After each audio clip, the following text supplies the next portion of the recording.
Aujourd'hui, faute de parler de base dans l'espace, on va parler de base d'un espace vectoriel. C'est moins rigolo, mais bon. Alors, la définition.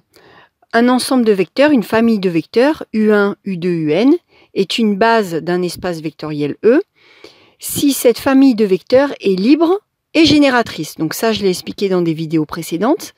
Alors, E, l'espace vectoriel, sera de dimension n. Sa dimension correspondra au nombre de vecteurs dans la base.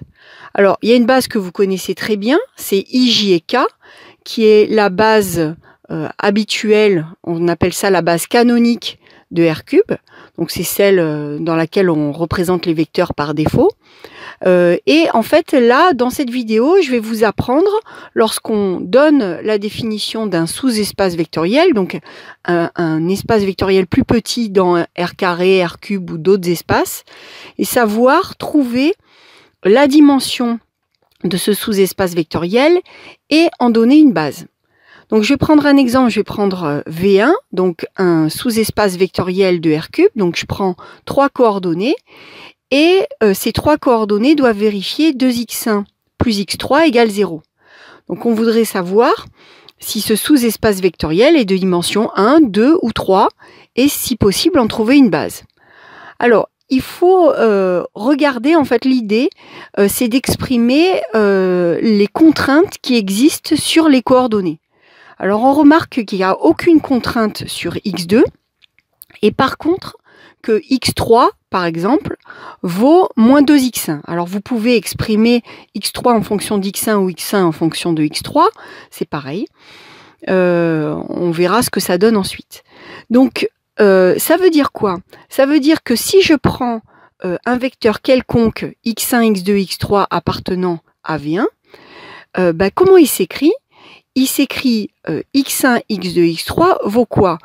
En fait, comme je peux choisir x2 comme je veux, je le mets en facteur et ça fait x2 facteur de 0, 1, 0. Je vais vous montrer après pourquoi je peux l'écrire comme ça. Plus x1, que je peux choisir comme je veux, facteur de 1, 0, moins 2. Pourquoi est-ce que je peux faire ça? Regardons si je développe un petit peu mon expression.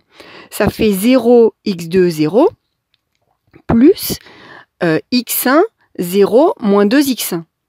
Donc, si j'ajoute effectivement ces deux vecteurs, on obtient quoi? On obtient un vecteur qui s'exprime x1, x2 et moins 2x1. Donc en fait, on a exprimé de cette façon les contraintes qu'on veut pour les vecteurs qui appartiennent à V1. Mais ça veut dire quoi? Ça veut dire qu'en fait, tous mes vecteurs qui appartiennent à ce V1, ils peuvent être exprimés sous la forme d'une combinaison linéaire de deux vecteurs que j'ai entourés en bleu et en orange. Et en fait, le x2 et le x1 que j'ai mis en facteur, ce sont les coefficients de la combinaison linéaire des vecteurs de base de ce sous-espace vectoriel. Donc, ça veut dire quoi? Ça veut dire que pour fabriquer les vecteurs de V1, il me suffit de deux vecteurs de base, celui que j'ai encadré en bleu et en orange, et les coefficients que je mets devant, c'est par exemple ici, dans la façon dont j'ai construit mes vecteurs de base, x2 et x1.